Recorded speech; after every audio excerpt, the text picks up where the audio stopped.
quer os materiais anteriores com as respostas dos exercícios para corrigir a sua escrita e interpretação de texto em português? Acesse os links aqui na descrição do episódio e não perca a oportunidade. Adquirindo os materiais é uma maneira de apoiar o podcast. Você também pode dar o seu suporte aqui pela descrição ou lá na página falarportuguesbrasileiro.com. Você é um ouvinte do podcast e tem uma empresa? Quer ter o seu negócio divulgado em mais de 100 países? Entre em contato comigo pelo e-mail contato@falarportuguesbrasileiro.com. Isso mesmo, o podcast Falar Português Brasileiro é ouvido em mais de 100 países. Mas vamos guardar este segredo para nós, tá bem? No episódio anterior, falei resumidamente sobre a história da educação no Brasil. Neste episódio, farei a leitura de um texto na íntegra e sem adaptações sobre a vida e obra de Paulo Freire. O texto é do próprio Instituto Paulo Freire e o link está aqui na descrição.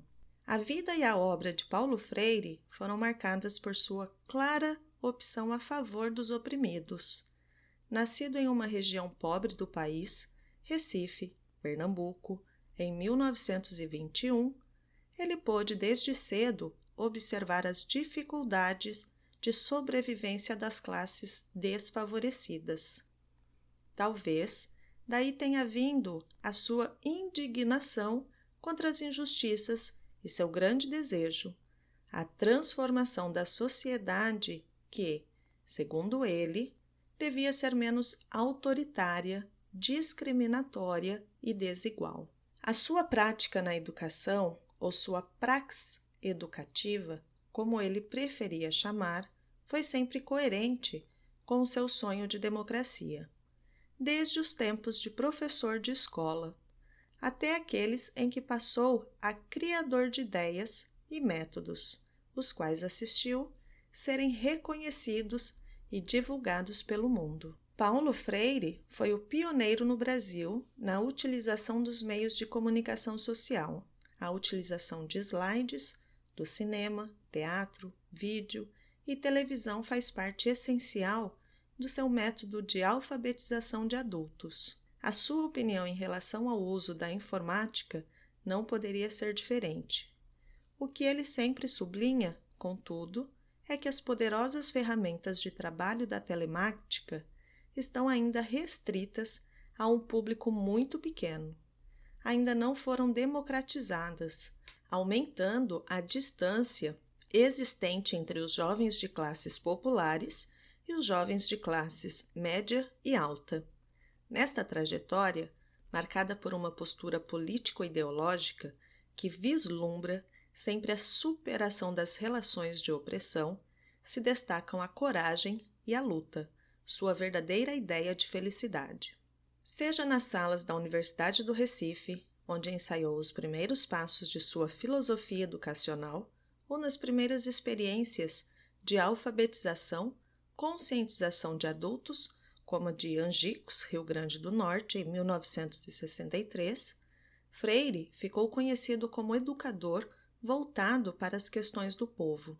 A convite do governo Goulart, Freire coordenou, no Brasil, o Programa Nacional de Alfabetização, usando o método de alfabetização criado por ele e que deveria atingir 5 milhões de adultos, possíveis eleitores nas próximas eleições. Como o método Paulo Freire não trata apenas de alfabetizar, mas também de politizar os alfabetizandos, eram levados a perceber as injustiças que os oprimiam e a necessidade de buscar mudanças através de organizações próprias, o que fez com que passassem a ser identificados como ameaça.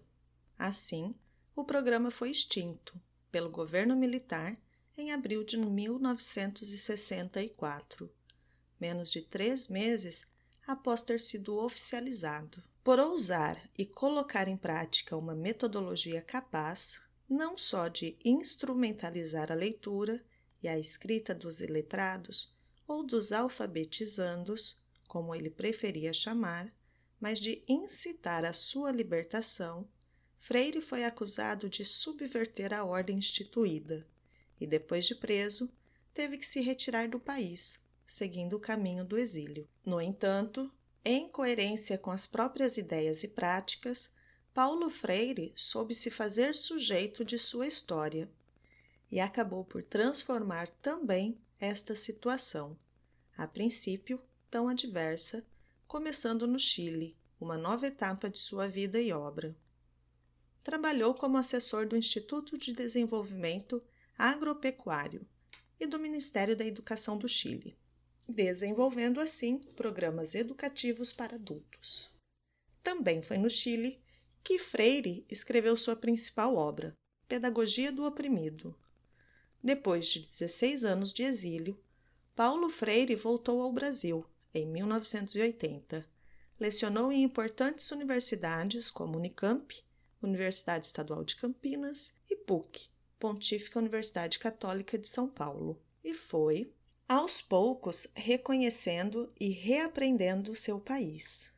Em 1989, Paulo Freire assumiu, então, a Secretaria de Educação da maior cidade do país, o município de São Paulo. Seu mandato teve como marca a recuperação salarial dos professores, a revisão curricular e, é claro, a implantação de programas de alfabetização de jovens e adultos. Paulo Freire ganhou vários prêmios em todo o mundo, como reconhecimento da relevância de seus trabalhos na área da educação. Em abril de 1997, lançou seu primeiro livro, Pedagogia da Autonomia, Saberes Necessários à Prática Educativa. E em maio do mesmo ano, vítima de um infarto do miocárdio, Paulo Freire acabou falecendo, em 2012, por meio da Lei 12.612, de 13 de abril de 2012, de autoria da deputada federal Luísa Erundina, Paulo Freire, foi declarado patrono da educação brasileira. A obra de Paulo Freire está orientada para a emancipação da pessoa humana, para a liberdade dos povos e a justiça social entre os homens, para a democracia autêntica como soberania popular e para a paz entre os cidadãos, num clima de humanização e conscientização. Conceder o Prêmio Nobel da Paz a Paulo Freire não representa apenas o seu reconhecimento da obra de uma vida, mas também o reconhecimento de muitas pessoas que lutam pelo quase impossível, dar às pessoas marginalizadas a chance de levar uma existência digna, despertando-as da apatia e fazendo valer os seus direitos. Vamos para o vocabulário? Oprimidos vem de opressão, que é o efeito negativo experimentado por pessoas que são alvo do exercício cruel do poder numa sociedade ou grupo social. Então, oprimidos são as pessoas que sofrem esse efeito. Vislumbra, podemos dizer que entendia com clareza sempre a superação das relações de opressão, que se destacam a coragem e a luta. Adversa, uma situação adversa é uma situação contrária. Soberania é a superioridade de uma categoria em relação aos outros, o exercício de alguém que expressa uma autoridade suprema, por exemplo, um juiz. Apatia, da posição de quem não demonstra os seus sentimentos, por sentirem-se desmotivados. Eu sou a professora Juliana. Nós somos o podcast Falar Português Brasileiro. Publicamos o podcast toda segunda-feira e você pode escutar nos diversos aplicativos de reprodução de áudio.